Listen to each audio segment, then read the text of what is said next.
En allant faire mes courses un jeudi 6 mai comme les autres, je me préparais tranquillement à écouter ma radio de gauchias préférée quand un terme a titillé mes oreilles.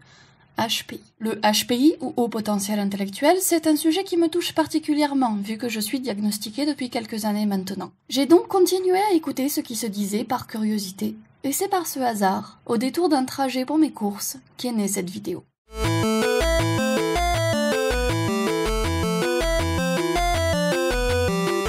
J'avais capté ce jour-là le 10h midi de Sud Radio consacré à la série HPI, nouvelle création de TF1 dont l'héroïne a un haut potentiel intellectuel. L'interviewée de l'émission, la showrunneuse de la série Alice Chegarry-Bruno, est venue parler de sa création, de ses envies et contraintes derrière cette série ainsi que du haut potentiel intellectuel en général. HPI est une série diffusée sur le créneau du jeudi soir sur TF1, réservée aux polars. Les épisodes de 40 minutes suivent Morgane Alvaro, femme de ménage au haut potentiel intellectuel qui devient consultante pour la police judiciaire. Mais le HPI, c'est quoi en fait? C'est une neuroatypie généralement détectée par un test de QI. On appelait ça surdoué auparavant, mais le terme est beaucoup trop galvaudé. Je vous en donnerai durant la vidéo les caractéristiques principales. Le HPI est un trouble neuroatypique qui souffre d'énormément de préjugés, de l'insupportable côté je sais tout jusqu'au côté super-héros capable de réaliser des exploits. Créer une héroïne HPI, ce n'est donc pas un acte anodin, et il m'a paru important de voir les intentions qu'avaient les personnes derrière ce projet. Dans cette même interview donc, on apprend que l'idée originale vient à la base de Nicolas Jean, scénariste de métier, et que Alice Chegarry-Bruno et lui ont travaillé durant plus de 3 ans avant de présenter ce projet à TF1. Quand on se renseigne sur Nicolas Jean, il est intéressant de noter qu'il a voulu écrire cette série suite au diagnostic de son fils. Il voulait faire une série qui lui ressemble et montrer ce que c'était que de vivre dans son monde. Sans être directement concerné donc, on a un scénariste qui connaît a priori le sujet et semble s'y intéresser. C'est donc plutôt un bon point pour la série. Mais en continuant les recherches sur Nicolas Jean, on sent très vite sa frustration. Il en veut à Audrey Fleurot, l'interprète de l'héroïne, qui semble tirer toute la couverture à elle, mais aussi, en filigrane, dénaturer le projet. Elle prend apparemment beaucoup de place dans la série et dans son écriture, au point d'avoir voix au parloir pour changer certaines orientations. D'ailleurs, sur l'intégralité des sources que j'ai recoupées pour cette vidéo, j'ai constaté qu'Audrey Fleurot est bien plus présente sur la scène médiatique que Nicolas Jean ou Alice Chegarry-Bruno, qui sont pourtant les cerveaux derrière la série. C'est donc la personne qui connaît le moins le sujet qui est la plus présente sur la scène médiatique. Et ça, c'est quand même vraiment un problème. Quant à Audrey Fleurot en elle-même, elle affirme « J'ai lu un premier projet qui ne m'enthousiasmait pas, mais le personnage m'est resté. Elle faisait écho à plein de choses et je sentais que je pourrais me l'approprier et en faire un peu mon clown. » Et d'ajouter « Je voulais l'emmener vers la comédie, ce qui n'était pas du tout prévu au départ. » La manière dont elle parle de son personnage est inquiétante. Elle veut en faire une héroïne comique, ce qui n'était vraiment pas l'orientation prévue à la base, que l'on sentait au contraire plus sérieuse. On dévie donc une vision d'auteur, qui semblait pourtant prometteuse, pour en faire un pur produit calibré pour le grand public, avec de l'humour. Et surtout, bien plus grave, on prend une neuroatypie pour en faire un sujet de comédie, voire de moquerie. Si Alice Chegarry-Bruno a eu à cœur durant son interview d'énormément rappeler les souffrances des personnes HPI, Audrey Fleurot, elle s'en bat royalement les gonades, et décide de faire de cette différence et de cette neuroatypie un sujet d'humour. Elle veut faire de son personnage son clown, et je pense pas avoir besoin d'expliciter la violence de cette expression qui nous rapporte à de vraies bêtes de foire à cause de notre différence. Alice Chegarry-Bruno explique ensuite que le personnage, au départ, était beaucoup plus Asperger, avec un profil beaucoup moins extériorisé, mais qu'ils ont décidé avec l'appui d'Audrey Fleurot d'en faire un personnage plus haut en couleur. Le lien entre HPI et autisme est très ténu. À vrai dire, il est même de plus en plus remis en question que le HPI existerait réellement. Cette neuroatypie cacherait en réalité des handicaps ou des troubles non ou mal diagnostiqués. Je vous laisse des documentations et vidéos sur le sujet en barre d'infos si ça vous intéresse. Dans les volontés de réalisation, on a donc l'impression qu'il faut cacher ce qui n'est pas joli dans les neuroatypies, comme si les comportements qui étaient plus proches du spectre autistique étaient vus comme honteux. Vouloir à ce point-là couper le HPI de l'autisme me semble donc être plutôt malvenu, étant donné que la frontière entre les deux troubles est extrêmement poreuse. Elle dit ensuite que son père était HPI et qu'il avait beaucoup de fantaisie et que c'est donc ça qu'elle cherchait à retranscrire. C'est pour moi encore un écueil, car le HPI et les troubles autistiques ne s'expriment pas du tout de la même manière socialement pour les femmes et les hommes. L'autisme féminin en particulier est très bon dans le passing, c'est-à-dire dans la dissimulation des troubles. Énormément de femmes autistes vont relationner et avoir un comportement social normalisé, car éduquées avec des biais sexistes. On éduque les femmes à à être plus sages, on les habitue plus à écouter, à prendre soin des autres, on les habitue à cacher leurs émotions. Le diagnostic autistique féminin est d'ailleurs souvent beaucoup plus tardif dans l'âge adulte que le diagnostic autistique masculin. Il semble y avoir une volonté de ne se concentrer que sur le côté brillant du HPI, sur ce côté justement fantaisiste, et pas sur les angoisses ou difficultés sociales pourtant réelles que peuvent provoquer ce trouble. Elle continue ensuite en disant que le côté obsessionnel l'intéressait moins, les chiffres, les maths et tout ce qu'on peut voir chez les Asperger.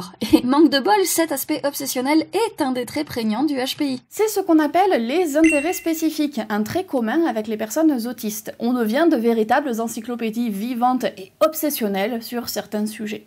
Je vous laisse deviner quel est l'un de mes intérêts spécifiques. On est encore une fois dans cette volonté de dissimuler ce qui est le moins normal dans le HPI pour présenter un personnage finalement assez lisse. Je me demande pourquoi vouloir créer un personnage HPI si les aspects les plus importants de cette neuroatypie gênent tant l'écriture du personnage en fait. On parle ensuite du rapport entre QI, HPI et surdoué. J'ai apprécié ici que la scénariste parle du fait que HPI, tout comme surdoué, soient des termes contestés par les personnes diagnostiquées en elles-mêmes, dont je fais d'ailleurs partie, car il y a un côté, je cite, ça met la pression. Et c'est exactement ça. Quand on est HPI, on attend de nous une plus grande réussite, d'autant qu'on associe intelligence et QI alors que ça n'a franchement pas grand chose à voir. La preuve, Meryl Streep a 143 de QI et ça l'a pas empêché de jouer dans le remake de Mamma Mia. Le HPI correspond à une réalité physiologique autant que neuroatypique. Concrètement, dans notre cerveau, la myéline, qui aide les connexions synaptiques, est plus épaisse. Les connexions synaptiques sont donc plus rapides et ce qui caractérise le HPI serait juste finalement notre faculté à penser plus vite que la moyenne grâce à ces connexions synaptiques. On aurait plus de facilité aussi à établir des connexions entre les choses, on ferait le lien plus facilement et rapidement. On parle parfois de pensée en arborescence pour illustrer ce phénomène, mais ça ne veut pas dire qu'on est plus intelligent ou que nos raisonnements ne seront pas pour autant faussés. À la limite, la seule chose qu'on peut dire, c'est qu'on va plus vite, mais on peut très bien se planter. C'est aussi cette rapidité de connexion qui donne l'hypersensibilité qui est propre au HPI. Les informations circulant trop vite, les émotions sont parfois mal gérées. Le cerveau n'a pas le temps d'enregistrer la bonne manière de réagir. Sur cette intervention pourtant pertinente de la showrunneuse, Valérie Expert, la journaliste,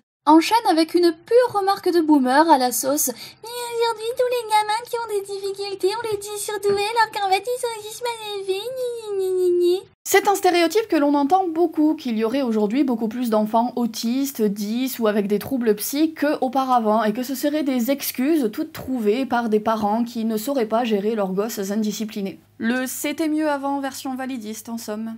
En réalité, c'est surtout qu'aujourd'hui on a beaucoup plus d'outils de diagnostic et d'accompagnement et d'aide, même si c'est très loin d'être parfait. De cette interview, il ressort que Alice Chegarret-Bruno semble à peu près savoir de quoi elle parle. Ok, elle véhicule aussi des gros clichés et elle semble avoir une vision totalement fantasmée du HPI, mais elle ne dit globalement rien de puant. Et avec Nicolas Jean à l'écriture, qui a été impliqué dans le diagnostic de son fils, il semblerait plutôt au clair sur leurs intentions, et sur leur volonté de vraiment parler du HPI et de créer un personnage qui corresponde à ce trouble. Maintenant, je m'étonne du décalage entre le discours et les intentions de réalisation. Bon, il y a déjà ce souci de cliché dans l'écriture dont je vais vous parler plus haut, cette espèce de volonté de cacher ce qui est moins joli dans le HPI, mais dans la suite de l'interview, on apprend aussi quelques volontés de mise en scène qui m'inquiètent. Le choix de faire de cette série un polar peut aussi être discuté. Le polar, c'est un genre populaire, mais c'est aussi un genre qui a été choisi, selon Alice Chegarret-Bruno, pour valoriser les dons de Morgane. Je me doute qu'il s'agit ici d'une manière de parler maladroite, d'une formule toute faite, mais parler de dons quand on est HPI revient à cette pression sur nos épaules dont je parlais plus tôt. Non, nous n'avons pas de dons, non, nous ne sommes pas des personnes surhumaines. Le choix du polar rappelle aussi des séries comme Sherlock, déjà critiquées par la communauté neuroatypique pour ses clichés véhiculés sur les personnes autistes. On met Morgane, la personne HPI, dans un contexte où elle peut briller et faire des déductions surhumaines. On ne la place pas dans un contexte qui pourrait être plus banal et permettrait d'explorer les réalités quotidiennes de ce trouble. Bon. Une fois que tout est posé, ça donne quoi dans l'effet HPI? Je me suis lancée dans le visionnage des premiers épisodes de la saison 1 afin de vous donner mon avis de personnes concernées par le HPI. Prenez en compte que ce que je dis ici ne vaut que pour la saison 1, car une saison 2 et 3 ont déjà été confirmées. Déjà, un très bon point pour la série. C'est assez cool de voir une personne HPI être dans un métier qui n'est pas CSP+. Elle est femme de ménage. Et même si c'est clairement une femme de ménage fantasmée, qui possède énormément de privilèges par rapport à la réalité du métier, c'est cool de ne pas l'avoir mis dans un rôle d'intello par excellence. Son look atypique, sexy et bling-bling est aussi bienvenu. En général, les femmes avec cette attitude à l'écran sont dépeintes comme des personnes vulgaires, souvent bêtes. Rappeler une maxime aussi simple que l'habit ne fait pas le moine, surtout à une heure de grande écoute, et à l'heure où les droits des femmes à s'habiller sont de plus en plus remis en question sur TF1, je trouve que c'est un message qui est toujours bienvenu. Dommage par contre que la justification de son emploi en tant que femme de ménage soit le fait qu'elle ait du mal à gérer l'autorité et qu'elle se soit fait virer de ses précédents boulots. Ça aurait pu être l'occasion de développer ici une réalité sociologique chez les personnes HPI. Énormément d'entre nous avons du mal à gérer la pression et les responsabilités et préférons des emplois moins ambitieux mais moins coûteux en énergie mentale. Un second bon point, la série ne fait franchement pas cheap.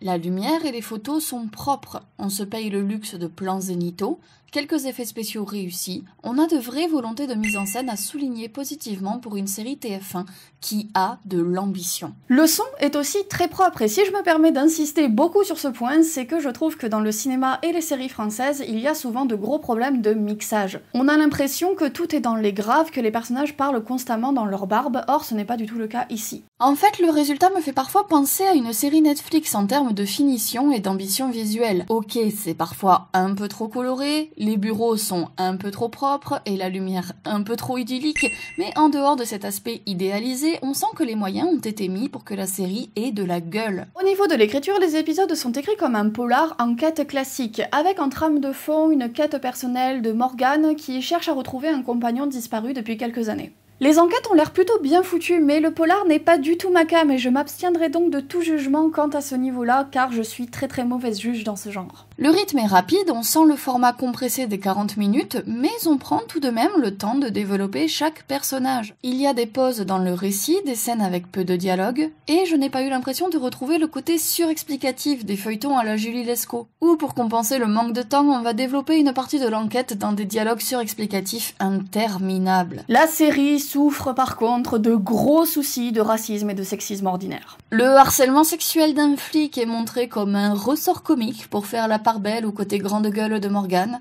Le racisme envers les Asiatiques est considéré comme une marque d'humour. Et ça, ce ne sont que quelques petits exemples piochés au pif. Ben oui, on reste sur une série française après tout, hein. Et sur la suite aussi, ça craint un peu plus. Par exemple, dans le premier épisode, on voit Morgane renverser par erreur un dossier d'une enquête en cours en faisant le ménage. Et hop, à partir de ces 3 merdes étalées sur le sol, elle fait des déductions brillantes. Bon déjà, c'est hyper pro de la part des flics de laisser traîner le dossier d'une enquête en cours comme ça n'importe comment. Cet aspect-là revient très souvent dans la série. On n'arrive pas à comprendre comment elle fait le lien entre les choses, mais il suffit qu'elle voit quelques éléments éparses pour tout comprendre d'un claquement de doigts. C'est typiquement le syndrome Rain-Man, où on va surexagérer et extrapoler les différences psychologiques d'un personnage pour se concentrer uniquement sur l'aspect potentiellement brillant de la neuroatypie. Et dans leur représentation, les personnages de ce type sont iconisés comme des super-héros. On représente la neuroatypie comme une sorte de super pouvoir. Ce genre de représentation a un impact réel sur nos vies. On nous pense sincèrement capable de réaliser de tels exploits. Sa fille traite Morgane à plusieurs reprises de singe savant, et c'est exactement la sensation que donnent ces espèces de mise en scène de son intelligence. C'est une fétichisation, une glorification malsaine d'un trouble neuroatypique, qui nous met dans une position déshumanisée, insultante. Pour représenter ces déductions et montrer les éléments que son cerveau perçoit, les objets sont mis en surbrillance, avec des codes couleurs, des mots, des chiffres. En termes de mise en scène pure, je comprends la volonté de cinétiser le HPI avec une représentation claire qui mette les choses en valeur. Je trouve même que par moments ça apporte une vraie fraîcheur et une petite touche d'absurde bienvenue pour une série TF1. Hélas, toutes ces ambitions ne sont pas aidées par le montage. Quand Morgane est en pleine réflexion, c'est très cut, rapide, brouillon. On a même du flou de mouvement qui vient encore plus brouiller les pistes.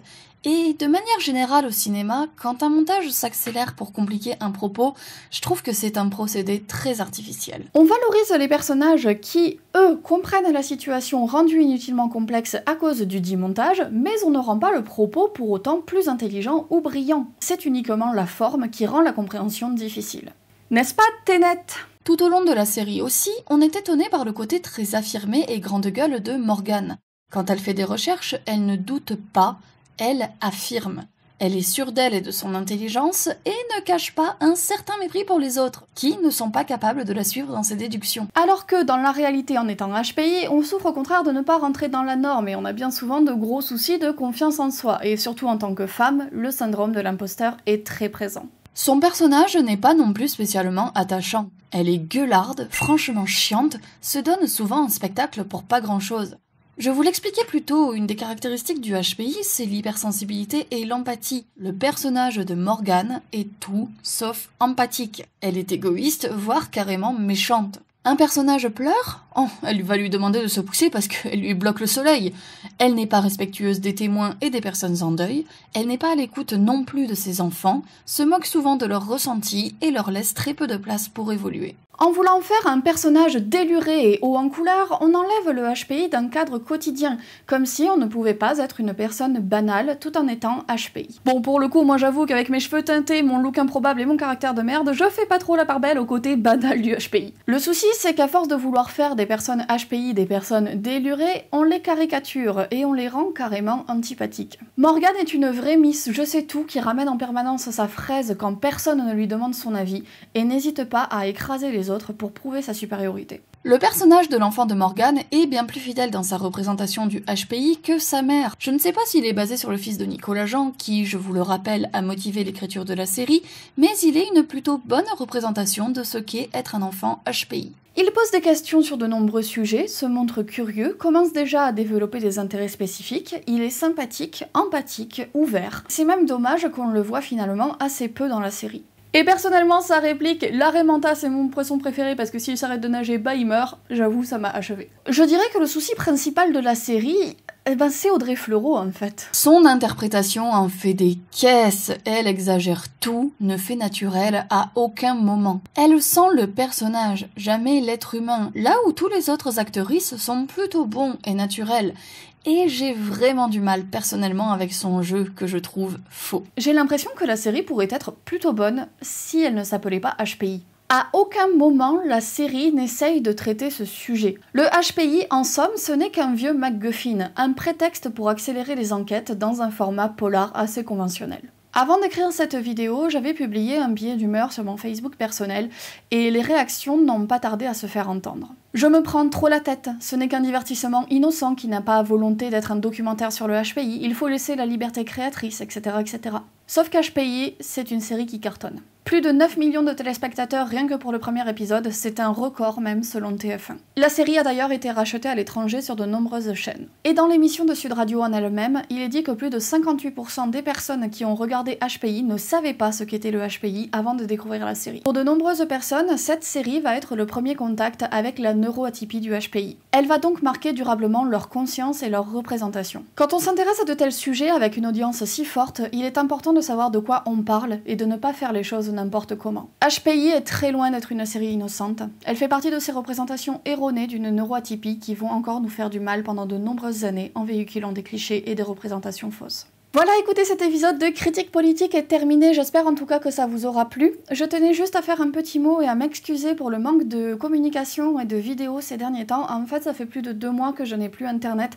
c'est vraiment la galère, que ce soit pour tourner des vidéos, pour les écrire, et bien évidemment, vous vous doutez, pour les publier. N'hésitez pas en tout cas à me suivre sur les réseaux sociaux et en particulier sur Twitter, c'est là où je suis la plus active et j'espère en tout cas que cette vidéo pour le pouce d'or 2021 aura du succès et permettra peut-être à des gens de découvrir ma chaîne. Bienvenue en tout cas si c'est le cas. Et je vous dis comme d'habitude à la prochaine pour une nouvelle vidéo et surtout j'espère que vous passerez un très bel été.